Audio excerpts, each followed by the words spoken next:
Mesdames et messieurs les maires de France, je m'adresse à vous car je n'ai pas les parrainages pour être candidate à la présidence de la République.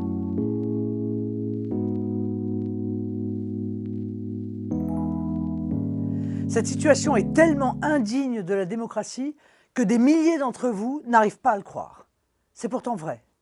Il me manque aujourd'hui 50 parrainages.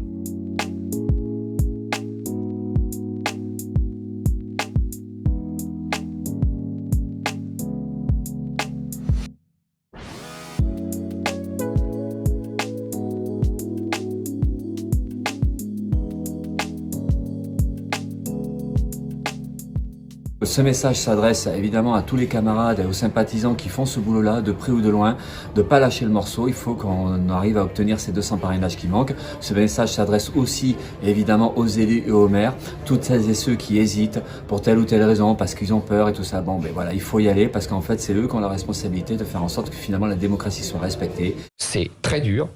Nous nous sommes tous mis à téléphoner, on passe des heures. Il faudrait savoir quand même le temps pris par cette occupation. Et mon ami Philippe de Villiers parle des heures avec les maires. Mon ami Guillaume Pelletier parle des heures avec les maires. Moi-même, je passe un temps fou à téléphoner aux maires pour essayer de les convaincre. Et d'ailleurs, la plupart me disent « Mais oui, vous êtes formidable, on est d'accord avec vous. » Ou même si on n'est pas d'accord avec vous, vous devriez pouvoir participer, mais ils ont peur. Oui, mais vous êtes assuré que non, je suis assuré de rien. D'ici le 4 mars, Éric Zemmour ne pourra Sonia Mabrouk, je vous assure, je ne suis assuré de rien.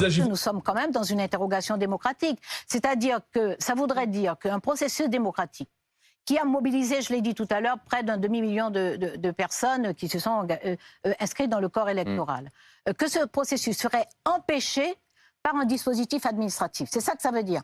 Et que la jeunesse, dont la présence est incontestée autour de moi et dans mes interventions et mes réunions publiques, cette jeunesse-là, on la priverait de mobilisation, on la priverait du débouché politique de ses attentes. C'est ça que ça voudrait dire. Pour moi, c'est un processus totalement antidémocratique. Après, on est dans deux échelles différentes. C'est-à-dire que nous, ça fait 6 mois qu'on fait campagne.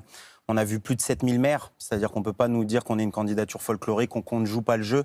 On a fait plus de 250 promesses de parrainage. Aujourd'hui, on est sur 122 concrétisées. La réalité, c'est qu'on le voit en fait dans votre reportage. Ce maire-là qui reçoit une lettre de Sébastien Cornu du gouvernement d'Emmanuel Macron, enfin, ça devrait toutes et tous nous alerter en fait sur le système en fait où on met une épée de Damoclès au-dessus de la tête de ces maires-là, pour les mettre sous pression. C'est-à-dire que, comme a dit Gaspard Koenig juste avant, 80% des élus, c'est-à-dire 4 élus sur 5, à 12 jours de la clôture, n'ont parrainé personne. David Lisnard, maire LR, soutien de Valérie Pécresse, a décidé de parrainer Jean-Luc Mélenchon. Il doit pouvoir concourir, explique-t-il. Je pense qu'il est important de prendre une initiative pour montrer que les parrainages ne valent pas soutien et qu'il faut veiller à la libre expression démocratique et républicaine. D'abord, il y a des règles qui ont été votées, décidées ensemble pour se présenter à l'élection présidentielle. Des règles ça se change, unanimes. Éventuellement. Ouais, ça se change pas à 50 jours, d'accord.